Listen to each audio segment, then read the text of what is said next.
All right, guys, welcome. Today we're going to get into some serious boxing talk, and I'm going to introduce you guys to someone who's actually one of the staple athletes and teachers in the sport of boxing, which is something you guys know I always bring to light that it has to be more teachers.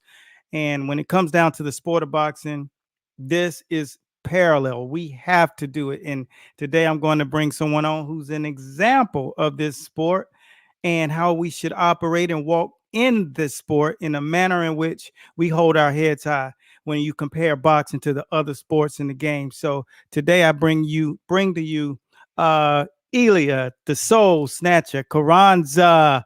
Let's go.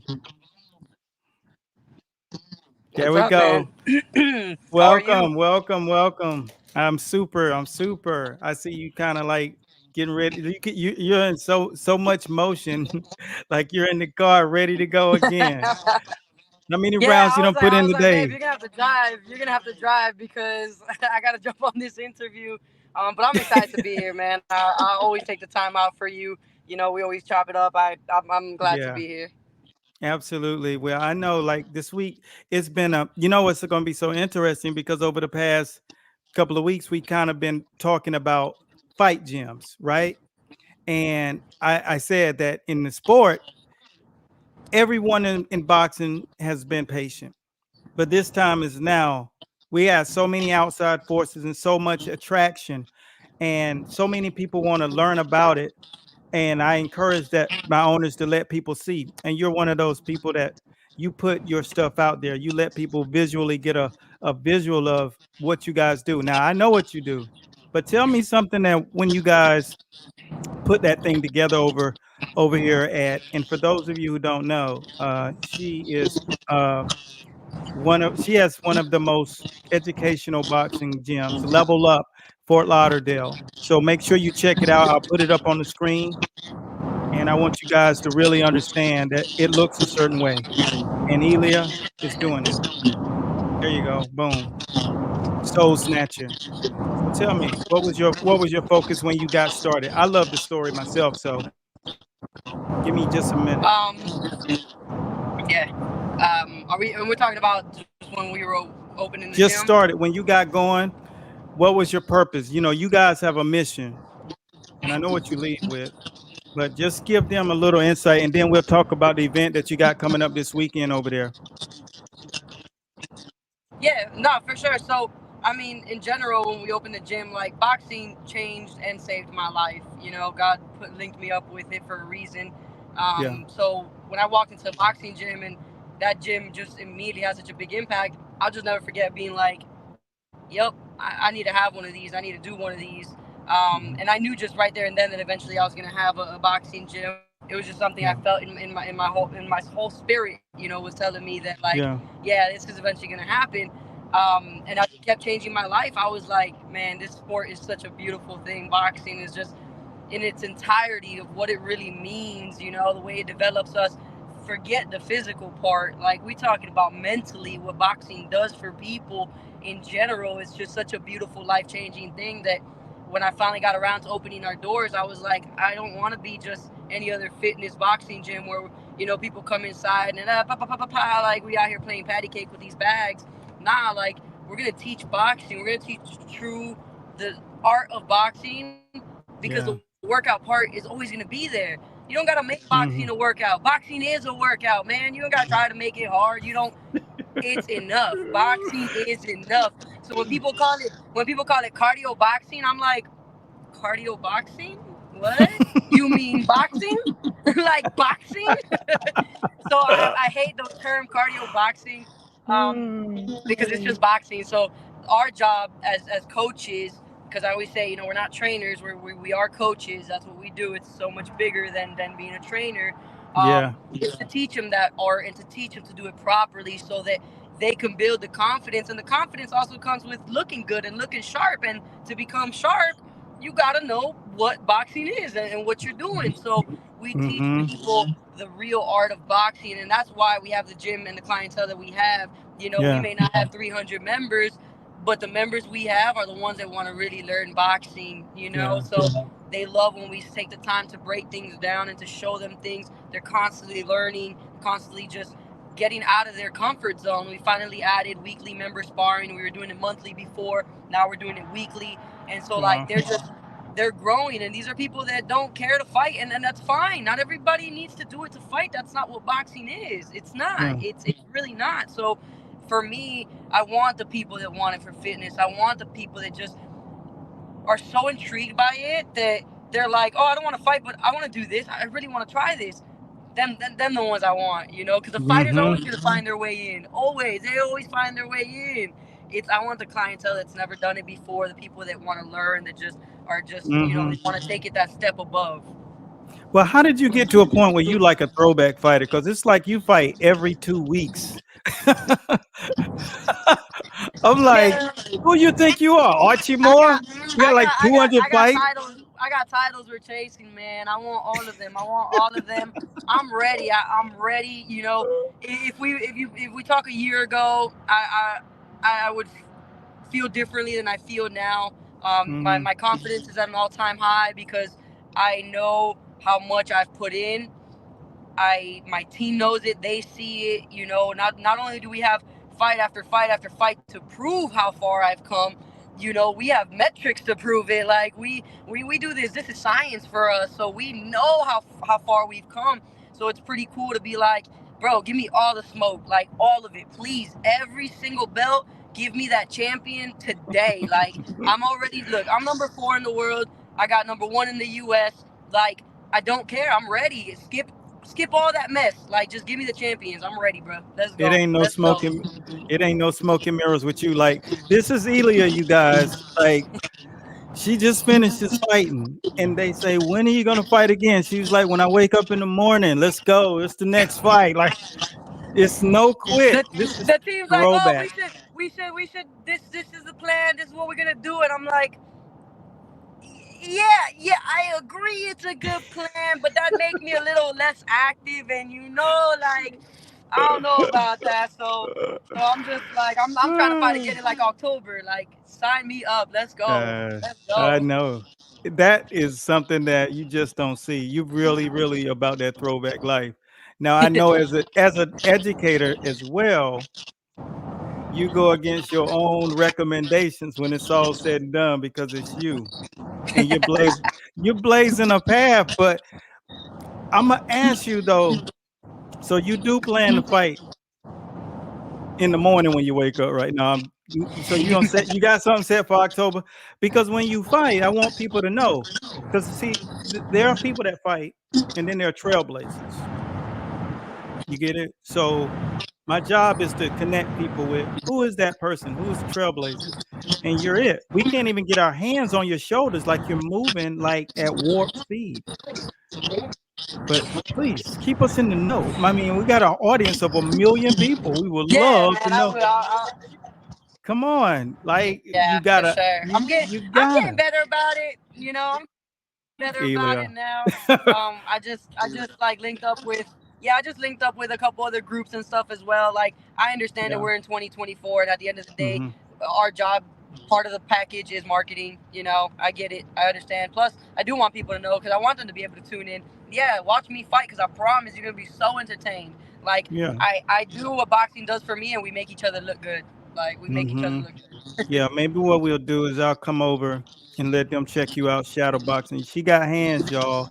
Like she ain't just talking about it. This she blow the smoke. I think a camera that went out.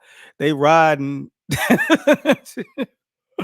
Let me give her a second to get in. Because this weekend, what we're going to do is we literally are going to bring you guys into a fight that's happening over at Brawlerz. And Brawlerz is exactly, the up and coming gym that popped up. And they are like I showed you guys yesterday. They're a home of champions. You got Linares and you got, just great fighters there. Ramirez, who just won a title on ESPN. I mean, just got the knockout of the year on ESPN, and I showed you guys. But these are they're just putting in crazy work. I mean, it's absolutely crazy over there. Is it popped in? There you go. There you go. There we go. I know Yeah, I'm you. I was sorry like, about that. I know you riding, and I'm like, I I know had to this put is the phone gonna on do be not like. disturb because I got a call. I got a call and my phone spazzed. I never do that. I can't do that.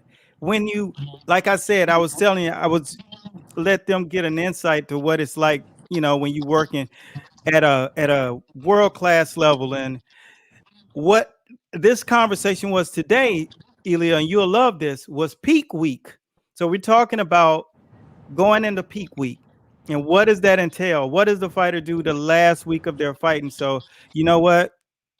I'm going to give you around to share about peak week and just what you learned about it as you got further into the professional game and fighting. And what will those people that are watching not know about it? I mean, something that really surprised you when you're learning, because you got the experience now, but it's a real thing. When you go into peak week, you got to be calculated. So Yeah, yeah. she I just love it. It's laughed. my absolute favorite. It is my absolute favorite. I feel like if you do things right in camp and your weight cuts going the way it should, it Hmm. should never be anything to necessarily dread or anything like that. Like at the Yeah. end of the day, it is what it is. This is you signed up for. I've had rough ones. Most of them have been very easy, but I've had my rough ones. I've definitely had Yeah. my rough ones where I'm like, oh my God, like, because it's Okay. not Well, all right. optional, you know? When you experienced that, what was that learning curve? What was that thing that you had to learn when you had that really rough one? That's what we want to give people the insight, because some of these guys think, "Oh, I'm good," and I'm like, "Dude, you're not good." I had to drain 11 pounds off of a guy. He had 24 hours before his fight, before the weigh-in, and Yeah. so we had to drain Nah, 11 and I've pounds. heard some crazy numbers and I've seen some crazy things. Yeah. Definitely. Yeah. Definitely. Like people that I get it. They're gonna do what they're gonna do at the end of the day. But I think that's just the most important part is the mental fortitude. So Hmm. regardless of how camp was, the entire peak week is just that. It's getting mentally ready because your Hmm. body, it's done. What you were gonna do, it's all said and done. We're here now. There's nothing that you could do more to make it better to have. If you skip the Yeah. workout, you skip the workout. It's done. Yeah. If you, Yeah. whatever it is, when you hit that Monday, it's all Yeah. said and done. It's So there said ain't and no done. point of, there's no killing yourself. There's no, bro, no. We're not Yeah. doing that. Now all we You got know to do is what? follow the script. That's what I was saying. So what I was explaining to several people, that I said, when you're done over 40 of these things in the real world, what happens is people think you train hard, hard, hard all the way. I mean, they don't understand. You got to pull back so your body can absorb that stuff. It can digest everything you put in, and don't Yeah. wake up that Monday and try to go hard again. Your body, you are already a machine. Yeah, Haven't you seen exactly. guys leave it in the gym because they kept trying to go hard after that peak? Nah, but that's what you, I feel like that's what you do, and you make those mistakes a lot in the amateurs too. And with good coaching and stuff like that, you learn. And again, that's why it's so important to have great coaches when you're in the amateurs, because they're going to teach you that before you get into the pros. The reason that a lot of these pros don't learn that till later is because they didn't have those coaches, or they don't have a coach that's good enough to transition them. Some people can be amazing amateur coaches. It doesn't mean that they're good professional coaches. They might not be there yet. They might not be, because it's a never ending growing game. At the end of the day, they just might not Hmm. have grown into that role yet.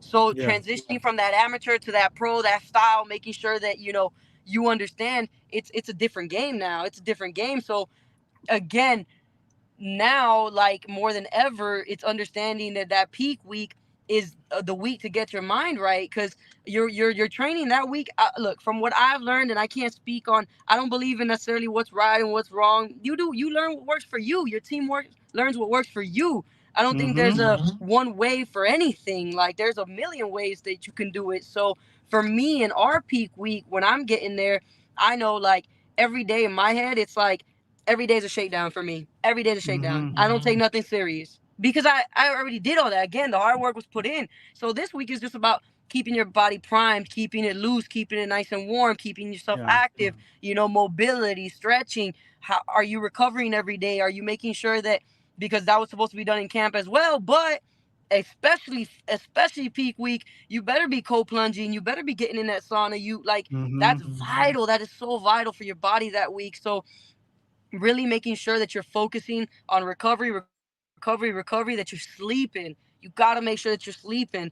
That Yeah. making sure that you rest. It's not optional. Like, you got to figure out how to get it done. If you got to take some ZQL, if you got to take, some melatonin, whatever, figure out what works for you. Again, figure it Mm-hmm. out, but you got to make sure that you're sleeping, and Explain then to that them. diet. Explain to them. Because everybody, they're not aware of that melatonin. What does that do? Because it's a natural. It's natural. So explain to them what that does for you. So it's just an aid. For me personally, I don't use Yeah. melatonin. I'm not a big fan of it. Just because, again, my body isn't as responsive. My family uses it. I know athletes that use it, but again, my body wasn't responsive to it. Mm-hmm. So I use ZQL, which they have their own proprietary blend. Yeah. And that seems to work well for me. And it's also a liquid as opposed to a pill or anything like that. So for me, ZQL helps. And with their blend and what they have in the ingredients, that takes me out like within 45 minutes. I don't use it all the time. I like, it's rare that I even need to use it. When Yeah. I'm in camp, I'm training twice a day. Like, a girl Mm-hmm. tired, we good. We gonna sleep. Yeah. But if ever, like, if I'm anxious or anything like that and I can't really shake it, then I'll take some of that to kind of just help soothe and then chill out from there and be Mm-hmm. able to knock out. But yeah, Yeah. usually on peak week is when I'll take some ZQL, because it'll help me those days where I'm kind of like so on Yeah. such go mode. I'm so ready to go that it's like at night I'm like, it's fight week, it's fight week, it's fight week, and Yeah. I'm just so excited that, which is all it is. It's just excitement. Like, It's I just get excitement. excited. Yeah, for me, every day of fight week is exciting. Like, I'm just, and then once I get my hair braided, it's over. It's It's a wrap. over. That's it. I know it is real once I get my hair braided. Is It's that when the happening. snow? Is that when the soul snatcher come up? Yeah, oh, guaranteed, guaranteed. That fresh barber feel you get when you walk Yeah, out? Yeah. absolutely. You know what it And, is. and I don't braid my hair ever other than for fights. So for me, like, it's just personally, it's just been so part of the experience. Like, I get my hair done, and I've had the same girl do it. Bree, she's down here in Miami. She's done Yeah. my hair since my amateur days, religiously. Wow. Like, literally Wow. only ever missed like one fight after I got with her in the amateur. So we're like 12 fights in together. That's your And she ritual. always, yeah, she always gets me right. We talk our crap, we talk about God, we talk about life, catch up, and yeah, man, and just enjoy that chat. I know when you get into that zone, you are gone. And for those of you who didn't really pick up on it, the ZQL and the melatonin just are sleep aids. You got to let that body crank up. Now, when you got hyper energy, like she really does, this is her on Tuesday. It doesn't matter if it's a fight coming up or anything, but you're blessed with that.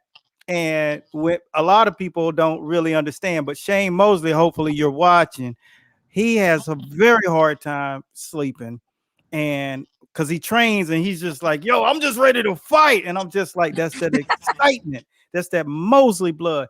But the key is to find a way to get that body rested, because it's going to be that night where you're going to need every cell in your body, because when you go up those levels, it challenges more than what you just said a minute ago. I got a co-sign on it.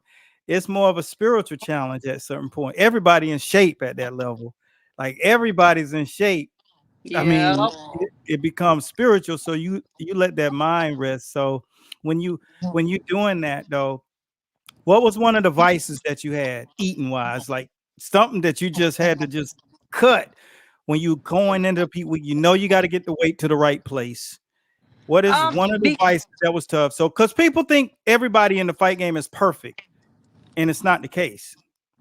Nah, not at all. And for me, I'm at a place where it's like once I'm in camp, it's not really hard for me anymore because mentally I'm just so locked in that it's not an issue. Like, I know I'm gonna get my post fight week. Like, I'm cool. That's what I'm looking forward to. So I'm not really like in fight camp. It's more like, especially I have a nutritionist now. I've had a nutritionist now. This is my this was actually our third camp together, but our first real weight cut, first Yeah. real like full Yeah. structured camp together. So really learning about Yeah. nutrition in the It's sense of, real. yo, it's been crazy because it's like I knew the basics. I knew the basics. I'll Yeah. get that. Like obviously I know the basics, and I own my own gym, and I can guide the average person. But I'm not an average person. I'm an athlete, so I need somebody Yeah. that knows way more than me, which is why I got Mm-hmm. with her. So shout out to Megan Murphy. That's my nutritionist. Megan But Murphy. yeah, for me, learning about nutrition and how much sodium is in everything, how much, what it means to structure your carbs properly in your diet. Like, I just didn't know any of that. So having been with her, I'm like, that's been a game changer. Like structuring my meals, my timing of my carbs, my post workout, pre workouts. Like Yeah. I didn't know anything about that, man. So having been with her and learning all about that has been such a journey. Like just making that connection with food so much more healthy. Yeah. And understanding, dude, this last weight cut, it's not like I ever have to weight cut a lot, but dude, she made it so easy that I was so impressed when I was doing my cut because I was like, ain't no way, man, what? Like, it was super cool that it was It's just so different. easy because of the way that she did everything and me Yeah. understanding. So I think like the hardest adjustment was peak week when I understood how much sodium is in everything. Like, I Yeah. don't like call me ignorant. Like I don't care. Like No. I'm still learning. But there is so much sodium in absolutely everything. So Everything. to cut the stuff out, or like if I'm on the go and I kind of got to replace something that she put on the plan, and I'm like sending it to her, and she's like, "Oh, this is what I need you looking at," and then I'm looking at it, and I'm like, "Oh man, this sucks. Like this is rough." And she's like, "Yeah, get your ass home and go eat what I told you to eat." Like, and so It's a that's what it was. responsibility. Yeah, that's what it was, and I did, and I listened to her, and I did what I had to do. I had like two little hiccups, and thank God that it didn't affect me at all. But those hiccups made me so nervous. When Yeah. I'm talking to her about it, she's like, "I'm sure you'll be fine. We're gonna check in the morning, this and this." And then we check in the morning, and I was good, but that was a big learning curve because I was like, what a simple mistake that could have been avoided, but I just would have never thought. So just Yeah. being so much more detailed with my diet on fight week and it just making it cruise control. Like it was just so much Yeah. easier when it came to cutting that weight. Wow. That's interesting because Chris Algieri took over Daniel Jacobs years ago, about 4 years ago, right before the pandemic. And Daniel Jacobs said, I'd never eaten during fight week. Like, and now he's like, I haven't had breakfast since the amateurs during a fight camp. Like, he was like, but Chris Algieri, he was like, yo, I had breakfast this morning on the day of weigh-in. But Chris Yeah. Algieri has a master's, and Stacy is a tremendous source of referral of micros and understanding nutrition on an entirely different level, like a Yeah. savant in that stuff. And there are just certain, like you said, see, I've been a nutritionist since 2005, but having the wherewithal of when an athlete has to carb cycle and particular things that you have to do Yeah. and why you have to do and understanding your body. So the fact that she's already come on board and figured out your body, your DNA, and just really understands you and just knows that she got to put the foot down with you because It as an was it was athlete, it was rough. Like it's very vulnerable. It was very vulnerable, man. It really like yeah, I mean, I'd be out with my fiance and we're out to eat, and I'm taking pictures of the menu or sending her the link and be like, yo, what can I have? Because, I'm not paying you and to become a team with you to then not do what you tell me to do. Like my job yeah, is to follow your lead because if not, then why would I have gotten with you? I need her to make me better and she can't make me better if I don't yeah, follow the plan, if I don't do what she's telling me to do. that's So right. for me, it was like really unlocking and just being like, all right, man, like just this is what I'm doing. This is what's happening. Doing things like getting my fitness pal where I could track meals and stuff like that I just never did. I never felt the need to. But now at this elite level, boy, oh boy, you better Yeah, pay attention because every every single ish. meal is your fuel. These camps are based off of it. It's vital to what we do for Hmm. performance. So it's like, nah, you can't be messing around with that anymore. So I just haven't put that whole thing together and it's vital, man. It's so big. So I highly recommend that all athletes, like if you haven't had a nutrition, make that investment. But to be honest, I know these athletes barely even making the investment in a strength and conditioning coach, so they ain't gonna get a nutritionist. But that's why No, I'm gonna be a world champion. That's why I'm gonna be the one to have all the belts. So it's all good. because you sacrifice, and I'm gonna let you go after this, but I was just watching the Olympics a couple of weeks ago, obviously, and one of the track girls and her husband, she was like one of the gold medalists. She said, wow, I get to have a steak. Like she was like, I haven't eaten food, like they're on strict diets the whole time. Where you think you're over in Paris, you're just eating great meals, but those track athletes and those athletes competing, they're still in. That's a camp for them. They have to stay on point on weight, especially when you're running or you're swimming. Everything matters. And so when you're talking about that, I want to consistently encourage everyone. You have to put your money to the side to get a nutrition person or strength and condition person. And the best people to have are people that are going through it. She's living it. And look at how obedient she is to her nutritionist. Like she's like, no, like you have to be vulnerable. I remember Adrian Broner was like, I don't like this. Like, dude, you gotta listen to your nutritionist. Ain't nobody say you was gonna like it all. Period. You're not gonna like it, but you're gonna like the results. You're gonna like the results. I don't like running. I hate running, but guess what? Let's go. Yeah, you like to keep that. You like to keep the late round stuff going. You like to keep energizing through the fight. You need to put that oxygen in the body, and that's running, swimming, using your mind and imagination. So I'm glad that you came on, and this fight's this weekend over at Brawlerz in Miami. Tell me what was behind that. Why did they go into that? And then I'm gonna let you go. I had to get that up there. I appreciate it, man. Thank you so much. Yeah, we'll wrap this up because if not, me and you could be out here forever. I know what we do. So Monica from Brawlerz Box, she's one of the owners for Brawlerz. Her and her husband, down here in Miami. Her and I have partnered already, and she's been one of my sponsors. Her and I are we have a really good connection. So, she had contacted me saying, "Hey, I want to have a show." That was it. That was the end of it. Like once she said, "I want to have a show," you already know I was like, "Girl, we having a show." So we got together, and she has down there somebody does her marketing and an assistant and stuff. So between them two, myself, my fiance, Jorge Linares, that trains out of Brawlerz Box now. He got the WBA involved. So we just put this together. We're gonna have a really dope show, man, down here in Miami. It's super, super cool because we have all types of amateurs. We have the young ones, but we got some heavyweights. We got some, masters. We got a mix of everything on this card. So I'm excited for it. It's gonna be a lot of fun. And yeah, we gonna work. We got a lot going on Saturday. This is going to be something that people don't understand, because I'm popping in and I want to make sure people get to see the last time they put on a nice little jump off down in Miami. I was supposed to go, and I don't know if it was Monica's place or what, but I popped in when Ramirez fought the last time down here, when on the undercard of Tio Lopez's fight. And I popped in there, but everybody had just left. They were like, come on, come over. And I was like, I was over I was at South Beach though. And I was like dragging butt because I had been in that sun all day.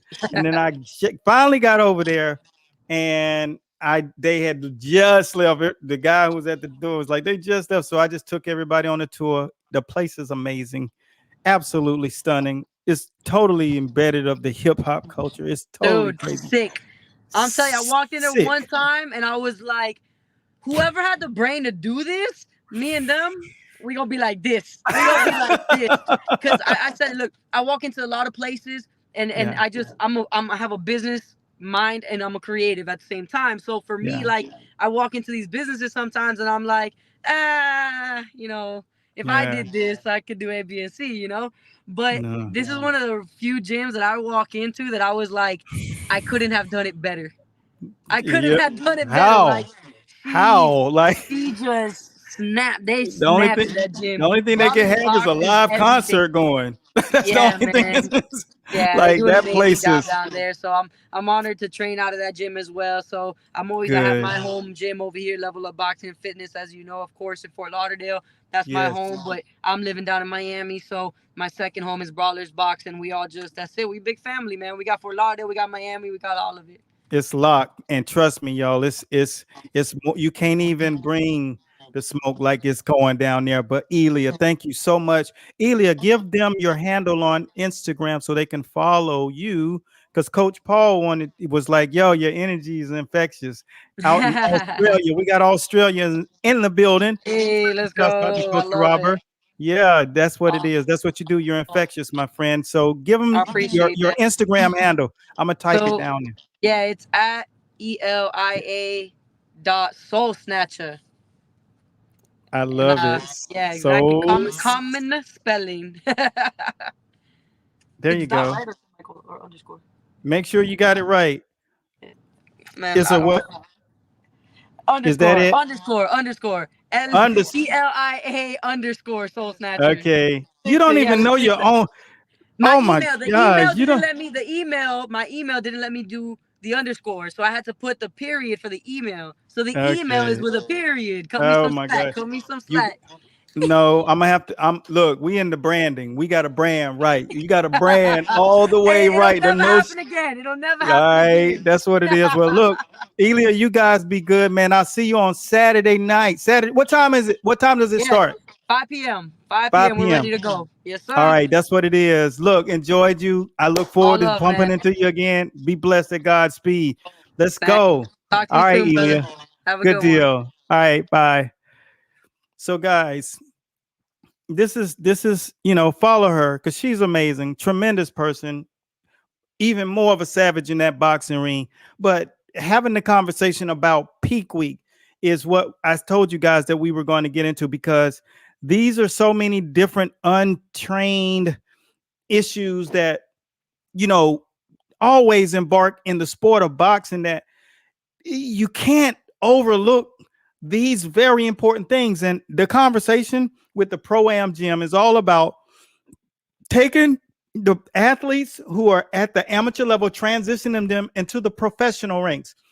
But how are you going to transition your athlete, like Elia just was saying, if they don't even know how to bring on people on board, nutritionists and strength and conditioning coaches? You do not understand the way your body will need to operate. You might have done push-ups, pull-ups, bench, bent over rows, squats, and all of those things. But you have to understand someone has to be in charge of the way your body operates, and they have to have time to learn it. There's no one workout that can adapt your body to what you're in for, because that same workout has to work with someone who doesn't have the same agenda in front of them as you do. So that person who's your strength and conditioning coach or your nutritionist has to get reps with you. They have to see how your body reacts, because they're going to teach your body how to operate with peak performance. Now, what we're going to do is discuss now, how do you operate in peak week? See, peak week, for those of you from the outside of the sport and don't quite understand that terminology, it's when your body has to be pushed to that peak. This is where you perform. It's the last week of training, intense training, before you go into the fight. Like today, right now, this is Canelo's peak week. Tomorrow will be his final day of sparring. And when you go into that week, there are a bevy of things that you need to learn to do. And if you're from amateur boxing and you don't know about professional fighting, because in the amateurs, you don't even know who you're going to fight. You don't have a 6-week camp to prepare for them. So you have to acclimate yourself and understand that there's more to boxing than just boxing. I don't care how many skills you got. Learning how to acclimate to prize fighting is a different animal. So during peak week, you have to learn. First, I need to have someone in charge of my eating and my physical training, and teaching me that I'm not someone going to the gym for fitness, looking like a weightlifter. You have to prepare your body for boxing. And the way to prepare your body for boxing is by boxing. And when you're working your body out, you have to learn that you have to do things that you aren't typical of you doing consistently. You have to learn to open up the sockets and ligament loosening and getting inertia on board. And when you're learning all of those things, you're thinking about how many things you weren't doing. But to be preparing yourself for a fight, you have to learn during peak week. You have to make sure, of course, you have to make sure that you're strong, because that's the week that you're going to dump it. You're going to go up in there, and you might be, if you're in the lighter weight classes, you might be in the ring against Javante Tank Davis, Devin Haney, Ryan Garcia, and Shakur Stevens, all back to back. You might do 2 rounds, 3 rounds with each one of those guys. But when the rotation begins, you're going to be challenged on every level, every level. You can't even think about not knowing that your body is going to go through something. So having professional help with you is required. That's why understanding how to show people who you are will help get sponsors behind you, people to endorse you. And that's what's important. Understanding that boxing is not just a sport that's business related. It's a mecca empire business where the person who's the fighter actually is the ecosystem. They pay other people. They are fighting for more than just themselves. You're fighting for a minimum of 12 families, not including your own. So understanding that you have to be totally professional. Athletes in the professional ranks of football, track and field, there is no question they are going to bring in the best. So remember, peak week. Now, where I find people not understanding what peak week is, that's not the week that you are peaking physically. You see, you have to allow your body to recover the following week. So you're doing things like we were just speaking of with Elia, is you're making sure that you are stretching and expanding and getting back to even when you have been compressing all of that influx of damage you've acquired over 7 to 8 weeks. If you're not reversing that, you're going into the fight only a fraction of yourself. So you have to understand cold plunging and things of that nature. You have to understand that you have to make sure that you're eating and feeding the body enough protein and cycling the carbohydrates as you may, because you have to make sure you have energies, and you have to make sure that you don't plateau. And so in order to not plateau, you have to create a balance. And who's going to create that balance for you? The professionals that you bring into the camp. They're going to teach you about your body. You're going to learn that my body isn't at its peak. I thought I was, but my VO2 max isn't at its max, because when you're in professional fighting, the prize fighter in you says you're in shape, but you are not. So you have to learn, how do you know and how do you measure? Because the night that you're walking into that ring, your body should be at this optimal state. As the third, fourth, fifth round, your body should be expanding and getting stronger. But if you overtrain, which 97% of you do, you're going to come up short physically. Say you win the fight, but you lose a little bit of the future of you because you are fighting with nothing in the tank. And you see it all the time. Some fighters that you see, they got a lot of skill, but you don't see them having a strong output at the end. And that's because of the VO2 max. There's a lack there of oxygen in the blood, and you have to learn how to oxygenate your blood. And this is real stuff. This is what I did and talked about to fighters in camp.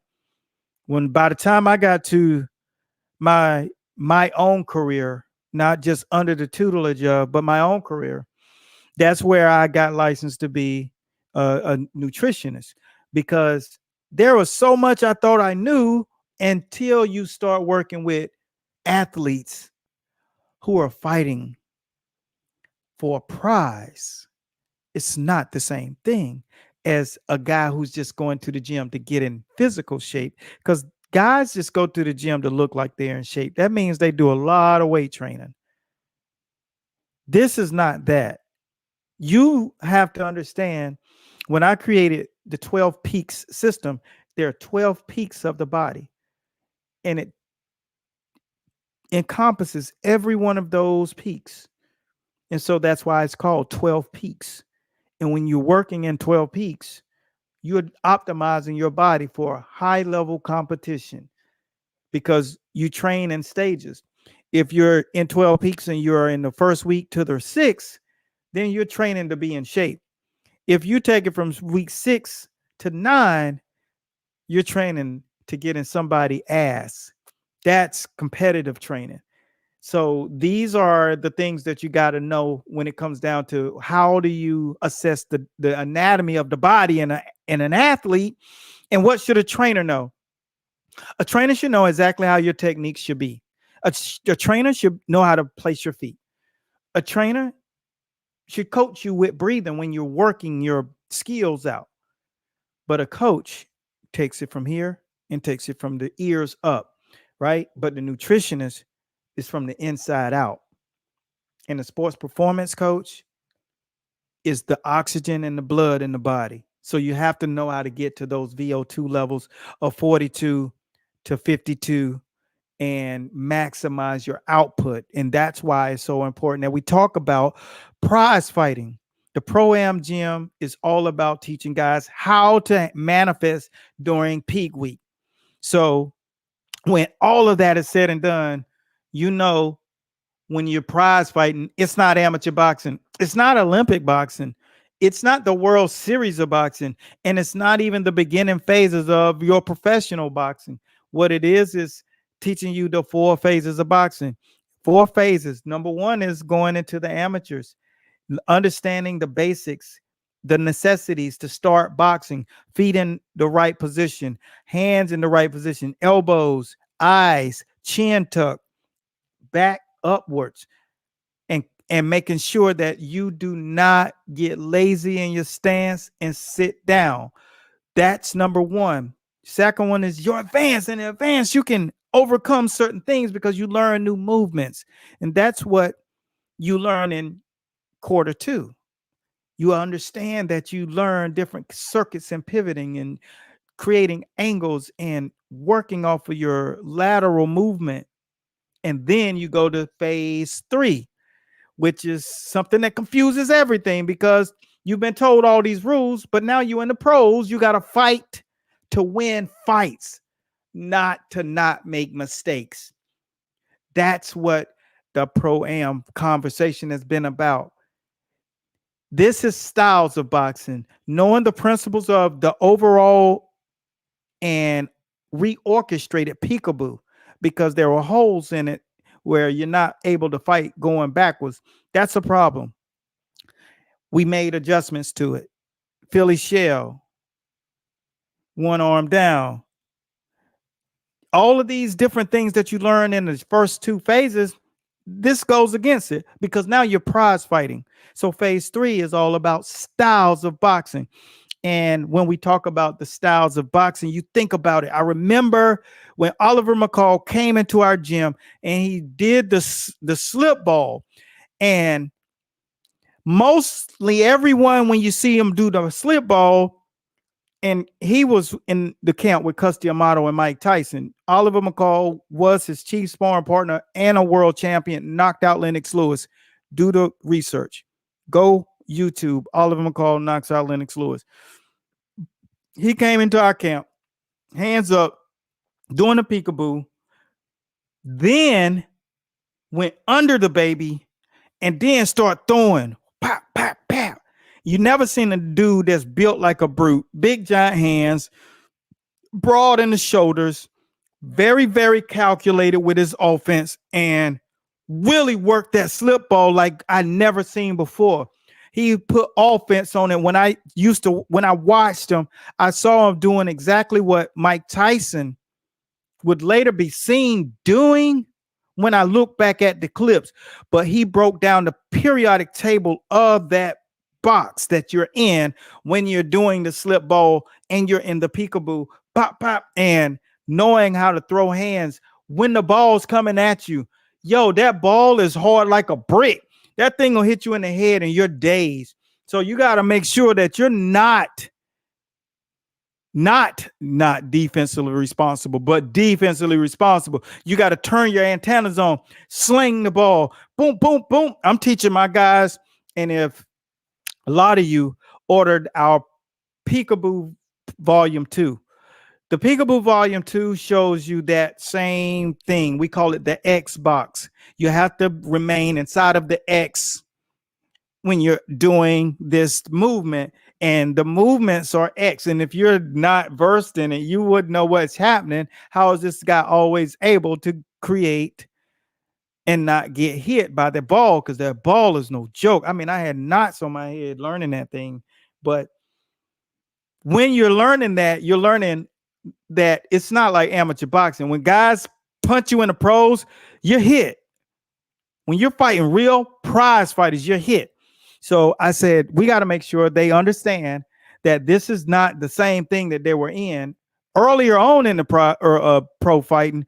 But now you learn that you have to be defensively aware in a way, because when you throw your punches, you're throwing punches in a different kind of manner. You're sitting down on those punches and you see those shoulders jerk. You feel that spine jerk. You can feel it in your hips. You can feel it in your quads, your bones. You punching different. And when you're punching different, you're becoming a prize fighter.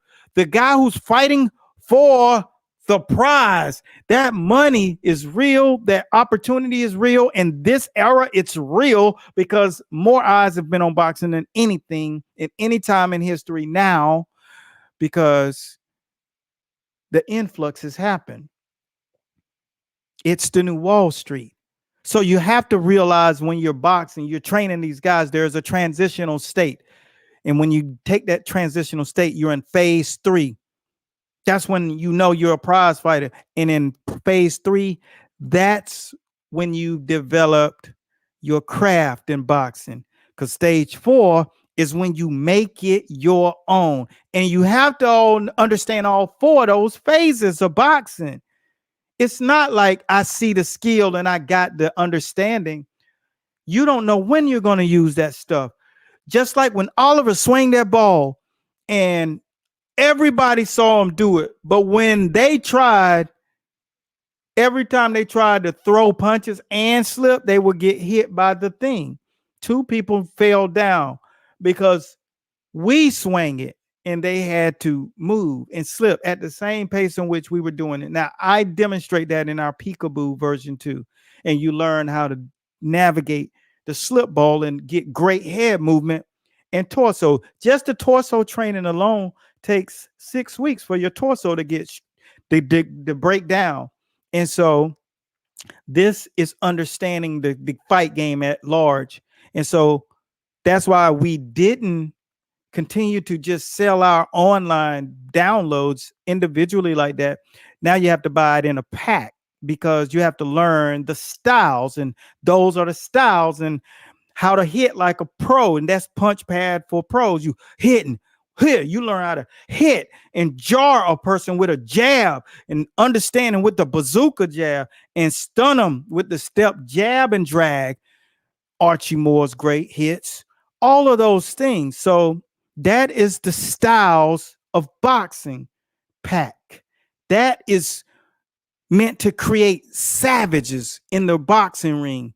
And this is understanding, making sure you got somebody on board for nutrition, making sure you got a strength and conditioning coach that works with fighters. Because a strength and conditioning coach that doesn't work with fighters has to learn from day one. People like Elia who understand the strength and conditioning for fighters, because when you are strength and conditioning for fighters, it's a question that I get all the time. What do you do when you're strengthening and conditioning for a fighter? How much weightlifting do you do? You got to understand, weightlifting is for bone density, not for muscle development. So there's that. You got to learn how to use everything as a tool, not a dependence. Don't sit around every day and do a mitts every day, every week. Our coach had over 20 titles that he coached for, and all the medal Olympians, all the gold medals that you can win in boxing in a record, those things had more than anybody. So he knew something. And I told you the immense amount of mid training that he would do was minimal to zero, like for real. And so I see all of you guys compensating for what you don't know with all of that mid training. And it's not necessary to do it in that manner. You got to get away from just doing anything just to say you're doing it. Just understand, get wise on how to do this thing. And when you're doing that, just make sure that you are playing the game the way it needs to be played, because this is boxing and it's a real thing. And I don't want you guys to be in there getting hurt, because if you don't understand how to do this thing for real, you will get hurt. And it's not a game, because you got people like her who on the other side of the ring who really understand how to do this thing for real. And believe me, they know how to do this thing for real. So hopefully this was something that you guys could take away from, and that you don't take this lightly, and that you listen to what I'm telling you. And if you're going into the pros, make sure that you take time to learn about the styles, phase 3, and not only learn about them, but understand when to implement them. Because if you don't, you're going to have a problem. You're going to have a problem. That is the most profound information that I could give you. And knowing that you're moving forward, you want to make sure that you have all of the natural stuff going into it, because peak week is the week that's going to tell you everything. But do not overtrain during peak week. Peak week is not the week that you actually physically peak. Peak week is the week that you're leading your body into that next lane, where you're going to be going into peaking when you're in the fight night. Because what will happen is you'll get there and you'll be overtrained and you won't feel strong on the fight night. You'll walk to the ring and your legs will feel numb. You'll get in the ring and you're standing across from your opposition, and it'll feel like you got lead in your gloves. And when you start punching, it feels like they're in slow motion. Ask Francis Ngannou. He said that's exactly what he felt when he got in the ring against Anthony Joshua. He said, I felt like my hands were going in slow motion. But that's a result of overtraining the body, trying to compensate. You see, when he was in training camp before that fight, he actually was in there and working with Mike Tyson, who actually has fought a lot of professional fights and understands when to turn it on, when to turn it off. So hopefully this was something that you guys got a little bit from. If not, stay tuned the next time when we get it popping. But remember, the pro-am boxing, pro-am fighter, it's real. Like that real get that smoke kind of stuff, that real get it popping kind of stuff. You can't refute it. And so get yourself prepared. Make sure you get educated. Make sure you have people around you that understand what they're doing. And no matter what, all that boxing you learning, you better realize one thing before it's all said and done. There are 4 phases to boxing. And if you don't understand or own all 4 phases, excuse my French.